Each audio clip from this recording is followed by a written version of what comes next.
When it comes to hip hop mysteries, few are as strange as the story of Prodigy's HNIC 2 website. What started as a promo tool for his 2008 album quickly spiraled into one of the weirdest online rabbit holes rap ever produced. The site was packed with cryptic messages, diary entries from prison, and strange imagery that felt half revolutionary and half occult. Over time, fans began to wonder if Prodigy had turned his album rollout into something much deeper, a warning, a prophecy, or even a coded system of truth-telling hidden in plain sight. Albert Johnson was more than just a rapper. He was a thinker, a philosopher, and a rebel entrapped inside a street poet's shell. One half of Mobb Deep, Prodigy built his reputation on vivid storytelling and paranoid realism.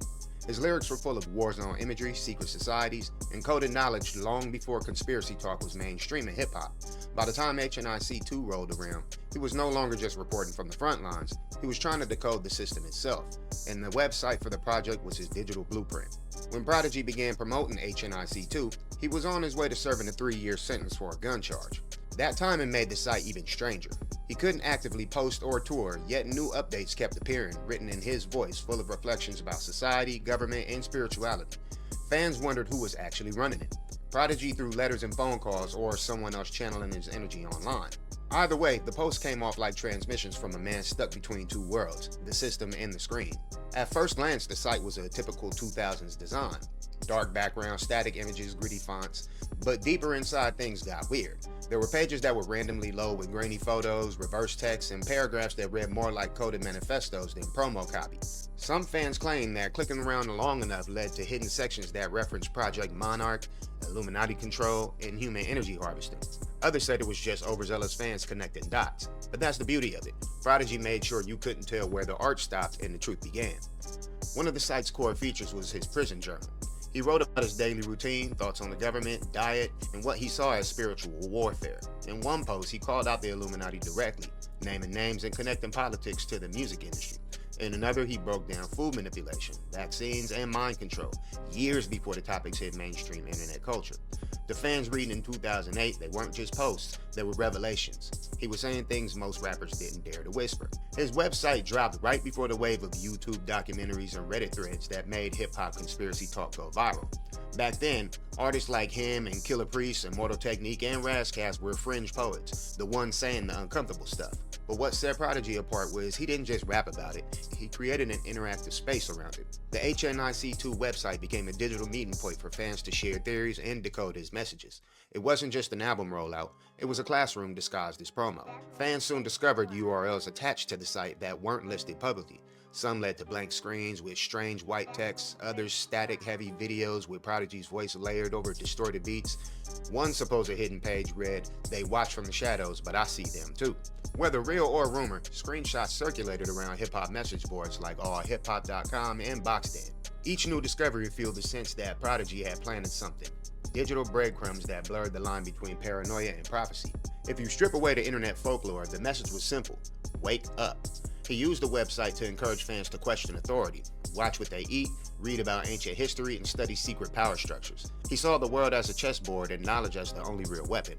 While mainstream rap was partying, Prodigy was out here trying to teach about brainwashing and survival. Whether people took it seriously or not, the site captured his transformation from a street realist into a digital truth seeker. Being locked up gave Prodigy time to think, read, and research. Most of the posts echoed what he later detailed in his book, My Infamous Life, describing the system as a machine designed to keep people mentally enslaved. Jail became a laboratory for his ideas, a place where the noise of the fame went silent, leaving room for study. So when his words hit the website, they felt sharper and angrier and more prophetic. Fans were getting access to his rawest thoughts, unfiltered by industry or image. Some theorists claim the site's design contained actual sigils and occult symbols. The repeated use of triangles and eye motifs in certain fonts sparked theories that Prodigy wasn't just exposing hidden forces, he was communicating with them. Others said that was the point, to use their symbols against them, flipping power through awareness. In interviews, Prodigy often said knowledge itself was the weapon. Whether you believed in energy, secret societies, or just metaphor, the HNIC2 site made those ideas impossible to ignore. Musically, the album matched the site's tone perfectly. Dark beats, cryptic samples, and militant rhymes filled the track list. Songs like Real Power is People and ABC sounded like extensions of the website's message. militant, coded, and reflective. The album wasn't made to chase hits, it was a declaration of independence. For fans who've been following the website, the project felt like a manifesto finally put into music. It was conspiracy rap elevated to art form. Once the album dropped, the conspiracy culture around it exploded. Fans claimed the site predicted global events from political shifts to celebrity scandals. Others believed it was Prodigy's digital journal from another dimension, uploaded through coded HTML by his team while he was behind bars. Some even thought the government had eyes on him because of what he was revealing. Whether true or exaggerated, that mix of mystery kept fans glued to every word. Prodigy often referred to ancient Egypt, Sumerian texts, and esoteric philosophy in both his lyrics and posts. On the website, he compared modern oppression to ancient power hierarchies, saying the same energy that built the pyramids run the banks. It was classic P, half historian and half street preacher. The man was reading the Kabbalion while making beats. To casual fans, it sounded wild, but to others, it made perfect sense. He was bridging ancient codes with modern struggle. As the site gained attention, a rumor spread that federal agents were monitoring it. Fans claimed pages started disappearing or loading differently after big discussions online. One theory said the site's host servers were hit with quiet takedown requests. While there's no solid proof, the story only adds to the mythos. To believers, the HNIC2 site was so raw that even the system couldn't let it live untouched. Looking back, Prodigy's digital movement feels ahead of its time. He basically predicted the influencer era, using the internet to speak directly to fans without industry middlemen. But instead of selling products, he sold ideas. His site made conspiracy literacy look cool in hip-hop before it was trendy. You can say he walked so today's woke culture could run.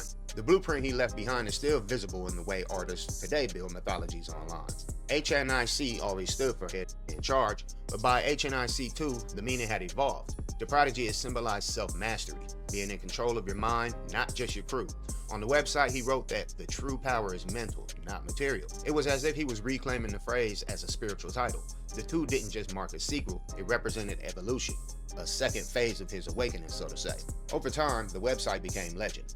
Some fans swore they saved screenshots of pages that no longer exist, claiming those lost entries contained warnings about media control or cloning. Others saw the whole thing as an art project, Prodigy's way of blending reality and metaphor. Either way, the lore around the site only grew after it disappeared. Like the man himself, it refused to stay ordinary. What really makes the site so authentic is it wasn't a gimmick. Everything there lined up with P's lifelong obsessions: health, government, spirituality, and rebellion. In My Infamous Life, he doubled down on those same ideas, naming systems of control and calling out manipulation in plain language. Even in interviews before his passing, he said most people were afraid to talk about what he talked about. The site was proof that he wasn't afraid to die with the truth on his tongue. By 2010, the website quietly vanished. No shutdown notice, no announcement, just gone. Fans tried accessing it through archives and mirrors, but many of the embedded links were dead. What's left were screenshots, fan blogs, and forum posts describing what was once there. Like a ghost in the machine, it disappeared as mysteriously as it arrived, adding one final layer to its legend.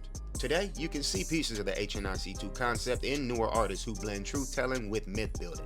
People like Jay Electronica, Ab Soul, and even Kanye during his New Slaves era. They all owe something to the way Prodigy used digital space as a stage for revolution. His approach predicted how rappers now use social media to control their narratives. What was once seen as conspiracy now feels like early awareness.